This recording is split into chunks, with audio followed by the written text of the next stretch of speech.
ओम भैरवाय नमः। आप सभी का इस YouTube चैनल पर स्वागत है। आज हम कथा सुनेंगे काल भैरव की। मार्गशीर्ष कृष्ण पक्ष की अष्टमी तिथि को काल भैरव की जयंती के रूप में मनाया जाता है, क्योंकि इसी तिथि पर प्रदोष काल में भगवान शिव के अध से काल भैरव की उत्पत्ति हुई थी। काल भैरव की उत्पत्ति भगवान शिव के क्रोध के परिणाम स्वरूप हुई थी। भैरव का अर्थ होता है भय का हरण कर जगत का भरण करने वाला। ऐसा भी कहा जाता है कि भैरव शब्द के 3 अक्षरों में ब्रह्मा, विष्णु और महेश तीनों की शक्ति समाहित है। भैरव शिव के गण और पार्वती के अनुचर माने जाते हैं। हिंदू देवताओं में भैरव का बहुत ही महत्व है। इन्हें काशी का कोतवाल भी कहा जाता है। पुराणों में भगवान भैरव को असितांग, रुद्र, चंड, क्रोध, उन्मत्त, कपाली, भीषण और संहार के नाम से भी जाना जाता है। यह भगवान शिव का साहसिक युवा रूप है। इस रूप की आराधना से शत्रु से मुक्ति, संकट, कोर्ट कचहरी के मुकदमों में विजय की प्राप्ति होती है। व्यक्ति में साहस का संचार होता है। सभी तरह के भय से मुक्ति मिलती है। काल भैरव को शंकर भगवान का रुद्रावतार माना जाता है। लोगों के मन में भगवान काल भैरव का एक भयावह चित्रण बसा हुआ है, जिसमें उनके प्रति डर और उपेक्षा का भाव है। दरअसल भैरव वैसे नहीं है जैसा कि उनका चित्रण किया गया है। वे मांस और मदिरा से दूर रहने वाले शिव और दुर्गा के भक्त हैं। उनका चरित्र बहुत ही सौम्य, सात्विक और साहसिक है। उनका कार्य है शिव की नगरी काशी की सुरक्षा करना और समाज के अपराधियों को पकड़कर दंड के लिए प्रस्तुत करना। जैसे एक वरिष्ठ पुलिस अधिकारी जिसके पास कुत्ता होता है, उक्त अधिकारी का जो कार्य होता है वही भगवान भैरव का कार्य है। इनका वाहन भी है काले रंग का कुत्ता और मंगलवार और रविवार को इनकी पूजा का विशेष महत्व है। काल भैरव के जन्म के संदर्भ में 2 कथाएं प्रचलित है। एक है ब्रह्मा जी से संबंधित और दूसरी कथा राजा दक्ष के घमंड को चूर करने से संबंधित है। आज हम आपको ये दोनों कथाएं सुनाएंगे। माता सती के पिता राजा दक्ष थे। सती ने अपने पिता की इच्छा के विरुद्ध भगवान शिव को अपना जीवन साथी चुन लिया और उनसे विवाह कर लिया। उनके इस फैसले से राजा दक्ष बहुत दुखी और क्रोधित हुए। वे भगवान शिव को बिल्कुल पसंद नहीं करते थे। उन्होंने भगवान शिव को अपमानित करने के लिए एक यज्ञ किया, जिसमें सती तथा भगवान शिव को निमंत्रण नहीं भेजा। सूचना मिलने पर सती ने भगवान शिव से उस यज्ञ में शामिल होने के लिए निवेदन किया। तब उन्होंने सती को समझाया कि बिना निमंत्रण किसी भी आयोजन में नहीं जाना चाहिए, चाहे वह अपने पिता के घर में ही क्यों ना हो। लेकिन सती नहीं मानी। उन्होंने सोचा कि पिता के घर जाने में कैसा संकोच, और वे हट करने लगी। और भगवान शंकर के मना करने के बावजूद भी वे अपने पिता के घर चली गई। वहाँ यज्ञ हो रहा था। सभी देवी देवता, ऋषि मुनि, गंधर्व आदि सब उसमें उपस्थित थे। सती ने अपने पिता से महादेव और उनको न बुलाने का कारण पूछा, तो राजा दक्ष भगवान शिव का अपमान करने लगे।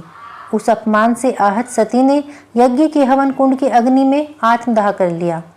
ध्यान मुद्रा में लीन भगवान शिव सती के आत्मदाह करने से अत्यंत क्रोधित हो उठे और राजा दक्ष के घमंड को चूर करने के लिए भगवान शिव के क्रोध से काल भैरव की उत्पत्ति हुई। भगवान शिव ने काल भैरव को उस यज्ञ में भेजा। काल भैरव का रौद्र रूप देखकर यज्ञ स्थल पर मौजूद सभी देवी देवता और ऋषि भयभीत हो गए। काल भैरव ने राजा दक्ष का सिर धड़ से अलग कर दिया। तभी भगवान शिव भी वहां पहुंच गए और सती के पार्थिव शरीर को देखकर अत्यंत दुखी हो गए। वे सती के पार्थिव शरीर को लेकर पूरे ब्रह्मांड की परिक्रमा करने लगे। ऐसी स्थिति देखकर भगवान विष्णु ने अपने चक्र से सती के शरीर के 51 टुकड़े कर दिए। सती के अंग पृथ्वी पर जहाँ जहाँ गिरे वहाँ वहाँ उनके शक्तिपीठ बन गए, जहाँ आज भी माता की पूजा अर्चना होती है। धार्मिक मान्यता के अनुसार काल भैरव उन सभी शक्तिपीठों की रक्षा करते हैं। काल भैरव के जन्म के संदर्भ में दूसरी कथा इस प्रकार है। पुराणों के अनुसार एक बार ब्रह्मा जी और विष्णु जी में विवाद उत्पन्न हो गया। दोनों एक दूसरे को अपना पुत्र बता रहे थे। अर्थात विष्णु जी कह रहे थे कि ब्रह्मा का जन्म उनसे हुआ है और ब्रह्मा जी कह रहे थे कि विष्णु का जन्म उनसे हुआ है।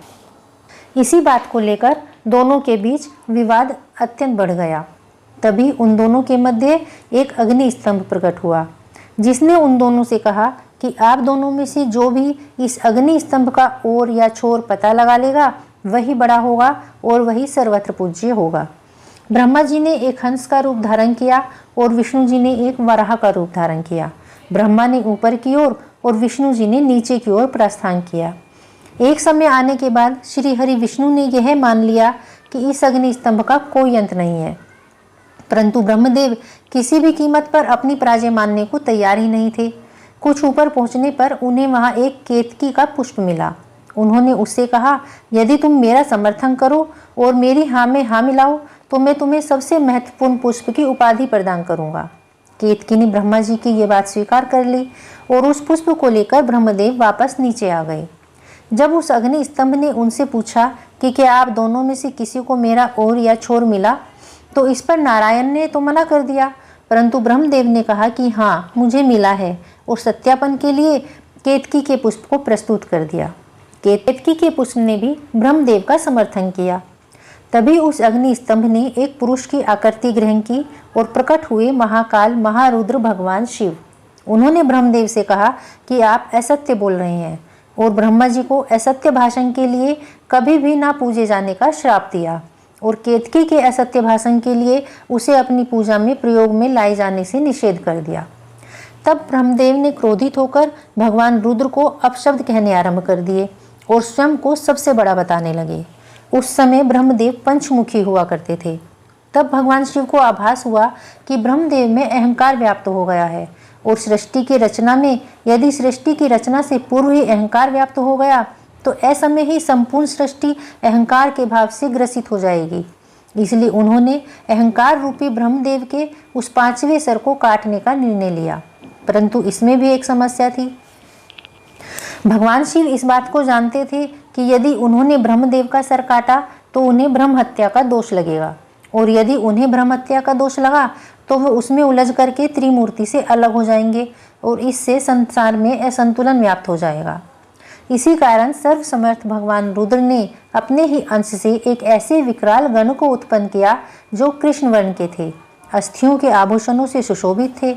उस दिव्य पुरुष को देखकर, उनकी गर्जना को सुनकर ऐसा लगता था मानो लाखों भयानक काले मेघों ने जीवंत रूप लेकर के गर्जना की हो। उनकी जटाएं देखकर ऐसा प्रतीत होता था मानो असंख्य भयानक विषधर हों। उनके मस्तक पर श्वेत त्रिपुंड की 3 रेखाएं ऐसी लगती थी मानो चंद्रमा ने उनके ललाट पर सुशोभित होने के लिए स्वयं को 3 टुकड़ों में विभक्त कर दिया हो। उन परम उग्र देवता की लंबी भुजाएं ऐसी लगती थी मानो लोह स्तंभ हो और भयानक अष्ट महानाग जिनका यज्ञोपवीत बनकर इतरा रहे थे। कमर पर बंधे मोटे मोटे घुंघरुओं से ऐसी आवाजें आ रही थी जिससे हृदय विदीर्ण हो जाए। उस महाकाय महाभाव गण को भगवान शिव ने स्पष्ट शब्दों में कहा कि ब्रह्मदेव के 5वें सर का छेदन कर दो। इतना सुनते ही उस वीर ने आव देखा न ताव अपने नाखून के एक ही प्रहार से ब्रह्मा का 5वां सर उखाड़ दिया, परंतु वो सर उनके हाथों में ही चिपक गया। जब उन्होंने भगवान शिव से इसका कारण पूछा तो उन्होंने उनसे कहा कि ये केवल ब्रह्मा का सिर नहीं है, अपितु ये एक ब्रह्म हत्या है। इस ब्रह्म हत्या के फलस्वरूप तुम्हें श्रापित होना पड़ेगा। उन्होंने कहा कि तुमने ब्रह्मा के सिर को काटकर इस सृष्टि की अहंकार से रक्षा की है, अतः आज से तुम्हारा नाम भैरव होगा और अब तुम जाओ और ब्रह्मा के इस सिर को लेकर इस पूरी सृष्टि में विचरण करो और जहाँ भी ये सिर तुम्हारे हाथ से छूट जाएगा वहीं तुम रुक जाना और स्थापित हो जाना। उसके बाद भैरव ने उस सर को हाथ में लेकर सृष्टि के चक्कर लगाने शुरू किए। वो सारी सृष्टि में अनंत काल तक भ्रमण करते रहे, परंतु कहीं भी वो सर उनके हाथ से नहीं छूटा। परंतु सृष्टि के चक्कर लगाते लगाते उनकी गति इतनी तीव्र हो गई कि वो समय से भी आगे निकल गए। जब भगवान नारायण के कर्ण कुंडल गिरे थे और काशी नगरी स्थापित हुई, तब वहाँ पर भगवान भैरव के हाथ से ब्रह्मदेव का वो कपाल छूट गया। तब भगवान भैरव वहीं रुक गए और तभी वहाँ भगवान शिव प्रकट हुए और उन्होंने उनसे कहा कि ये मेरी प्रिय काशी नगरी है और आज से तुम इसके संरक्षक के रूप में यहीं स्थापित हो जाओ, परंतु तुम्हें इस काशी नगरी में केवल पैर के एक अंगूठे के बराबर ही स्थान मिलेगा और तुम्हें इसी ब्रह्म कपाल में भोजन करना होगा। तुम अपनी तीव्र गति के कारण समय से भी आगे चले गए थे, अर्थात तुमने काल चक्र पर भी विजय प्राप्त की है। इस कारण आज से तुम काल भैरव के नाम से जाने जाओगे। तुम काशी की पवित्रता और काशी के भक्तों की रक्षा करोगे।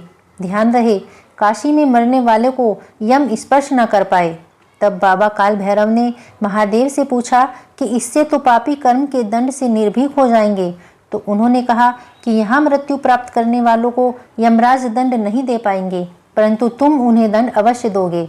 बिना काल यातना प्राप्त किए कोई भी जीवात्मा ये काशी नगरी नहीं छोड़ेगी। जिस जगह पर वो अग्नि स्तंभ प्रकट हुआ था वो जगह आज के समय में अरुणाचल प्रदेश में स्थित है, और जिस स्थान पर ब्रह्मा का कपाल छूटा था वो जगह आज के समय में वाराणसी स्थित कपाल मोचन तीर्थ है। ओम भैरवाय नमः। जय श्री कृष्ण। राधे राधे।